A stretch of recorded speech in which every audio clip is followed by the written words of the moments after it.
चलो यहाँ ध्यान दो, फिर से इस सवाल समझो। देखो 8 नंबर सवाल में बोल रखा क्या कि किसी त्रिभुज के भुजाओं के मध्य बिंदु का निर्देशांक 1,1, 2,3 और 4,1 है, तो उसके शीर्षों के निर्देशांक ज्ञात करें। मतलब ये जो मध्य बिंदु दे रखा है ये दिया हुआ है, ये वाला दिया हुआ है, ये वाला दिया हुआ है, ये वाला दिया हुआ है, ठीक है ना। इसके शीर्षों का निर्देशांक ज्ञात करना है, यही लापता है, ठीक है ना। इसी लापता को खोजना है, ठीक है, खोज के लाना है। तो लाते हैं खोज के,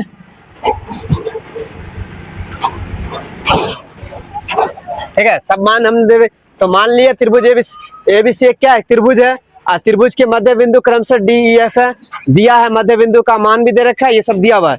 तो एबी का मध्य बिंदु ए बी ये है, तो एबी का मध्य बिंदु कौन हुआ, ई हुआ। तो ई का निर्देशांक ज्ञात करना, तो ई का निर्देशांक ज्ञात करना, तो मध्य बिंदु के सूत्र से चलेंगे। तो मध्य बिंदु का सूत्र होता है x बराबर x1 प्लस x2/2 होता है।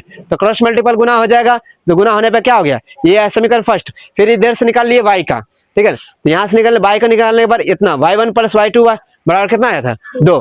फिर bc का, तो b और c ये रहा, b और c के बीच का मध्य बिंदु कौन है, d है। तो मध्य बिंदु कौन है, d है, तो d का निर्देशांक ज्ञात किए। तो x सूत्र मध्य बिंदु सूत्र से चले, तो यहाँ देखो x2 और x3 है, x1 और x2 के जगह पर, ठीक है। तो x2 और x3 क्रॉस मल्टीपल गुना हो गया, क्योंकि मध्य बिंदु का मान x1 कितना दे रखा है, 4 दे रखा था, कितना दे रखा था 4, तो 4 4 कितना हो गया, 4 दूना कितना हो गया 8 हो गया, कितना हो गया 8। तो x2 प्लस x3 बराबर कितना हो गया, समीकरण थर्ड हो गया, ठीक है। अब यहाँ पर से फिर यहाँ पर रख के निकाल लिए दूसरा y का मान, ठीक है। तो इसका दे रखा है कितना, 2 1 दे रखा था, तो ये y2 प्लस y3 बराबर कितना हो गया 2, तो समीकरण कितना हो गया था 4। फिर AC का, तो A और C का मध्य बिंदु कौन है, F है, तो F का निर्देशांक ज्ञात करना है। तो F का निर्देशांक ज्ञात करने के लिए क्या होगा, ये इसका x1 प्लस x3 हो गया था, तो x1 प्लस x3 बराबर 4, समीकरण कितना हो गया था 5 हो गया, ठीक है।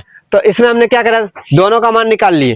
अब यहाँ पर समीकरण 1 और 3 को जोड़ दिए, समीकरण 1 और 3 को जोड़ दिया, 5 को से घटा दिए, तो 1 और 2 को ये जोड़ लिए, ठीक है ना, उसमें से 5 को घटा दिए। तो इसी तरह से इस समीकरण का मान भी रखे। तो यहाँ से x1 और x1 कट गया था, x3 और x3 कट गया था, क्योंकि माइनस प्लस था, और ये दोनों समान था, तो समान के हिसाब से दोनों 2x2 हो गया था। तो यहाँ बचा था कितना 6, तो कट के कितना बचा 3।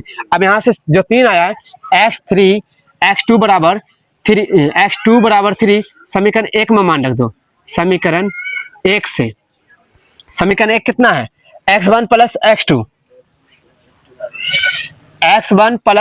x2 बराबर कितना हो गया 2 है, तो बराबर 2।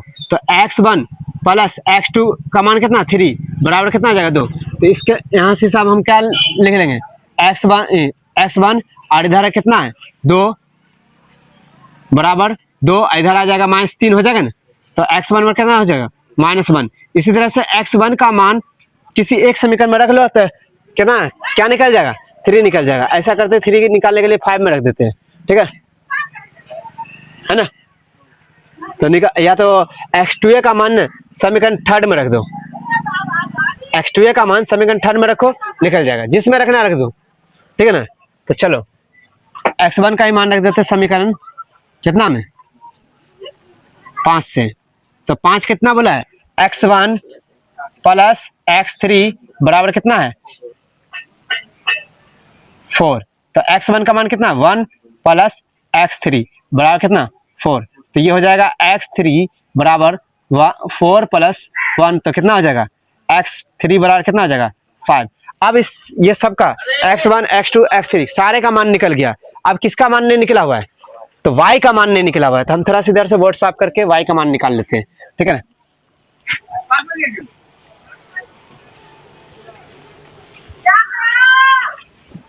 सिर्फ x वाला हम मिटा देते हैं, सब मिटा दे। जैसे इस वाले समीकरण में माने हैं ना, वैसे मानेंगे। तो सबसे पहले समीकरण लिखेंगे, समीकरण तो यहां पर शुरू है, तो 2 और कितना जोड़ना है 4 प्लस 4, 2 प्लस 4 को 6 से घटा देते हैं, 6 है ना घटाने के लिए, 6 है ना, 6 को 2 प्लस 4 को जोड़ने पर इसको घटाने से, घटाने पर 6 में घटाने पर तो चलो यहाँ पर कितना कितना लिखा हो, y1 प्लस y2। 4 में कितना लिखा हुआ है, 4 में लिखा हुआ है y2 प्लस y3, माइनस का चिन्ह ऐड करेंगे क्योंकि 6 को घटा रहे हैं। तो 6 कहाँ पर है, यहाँ पर है y1 प्लस y3 बराबर, अब सबका मान पहले लिख लेंगे। तो इसका कितना है 2, उसका कितना प्लस में 2 और माइनस इसका कितना है 6। ठीक है, सबका मान लिख लिए ना। अब यहां से क्या करेंगे, y1 प्लस y, ये दोनों जुड़ के हो जाएगा 2y2 प्लस y3, ठीक है, माइनस y1 माइनस y3, और ये दोनों जुड़ के हो जाएगा, या तो घटा लो, घटाने पर सीधा कितना बचेगा -2 बचेगा। कितना बचेगा -2, और ये दोनों खत्म, तो बच क्या गया -2e, प्लस में बच गया 2y2 और -2, तो कट के हो जाएगा कितना -1, तो y2 बराबर कितना हो जाएगा -1। ठीक है, अब -1 निकल गया, तब यहाँ पर से सब में मान रखते चला जाओ, बनते चला जाएगा। ठीक है, तो यहाँ लिखेंगे y2 बराबर -1 समीकरण किसमें 2 से, समीकरण 2 से, तो समीकरण कितना है 2, तो y1 प्लस y2 बराबर 2, तो y1 का मान, y2 का मान कितना है -1 है, तो यहाँ प्लस गुने माइनस, तो माइनस हो जाएगा बराबर 2, तो इधर हो जाएगा y1 बराबर 2 प्लस 1 कितना हो जाएगा, y1 बराबर कितना हो जाएगा 3। ठीक है ना, इसी तरह से अब जो है ना y1 का मान किसी एक में रख दो जिसमें 3 निकल जाएगा, 1 2 निकल गया, 1 2 निकल गया ना, क्या नहीं निकला 3 नहीं निकला ना, 3 नहीं निकला है, तो 3 निकालने के लिए हम यहाँ से देखते हैं 4 में, तो लिखते हैं 2 है ना, लिखेंगे y2 -1 समीकरण किस में रख देते हैं, समीकरण 4 से, तो समीकरण 4 कितना है y2 प्लस y3 बराबर 2, तो y2 का मान कितना है -1 प्लस y3 बराबर 2, तो ये हो जाएगा y3 बराबर 2 प्लस 1, तो y3 बराबर कितना हो जाएगा 3 हो जाएगा। तो लिखेंगे, अब सबका निर्देशांक कर देते हैं, a का निर्देशांक, a का निर्देशांक, तो a का निर्देशांक में कौन है x1 x2 है ना, तो एक a बराबर क्या लिखेंगे a में, अब इधर आ जाओ x1, तो x1 का मान कितना है खोजो, x1 का मान कितना है -1 है, और y1 का मान कितना है वो भी -1 है ना, y1 का भी मान कितना है -1 ही ना, सॉरी -1 नहीं है, y1 का मान कहाँ पर है 3 है, तो ये हो गया। ठीक है, इधर से तुम लोग उतार रखा है सबको ना, हम इसको साफ कर लेते हैं।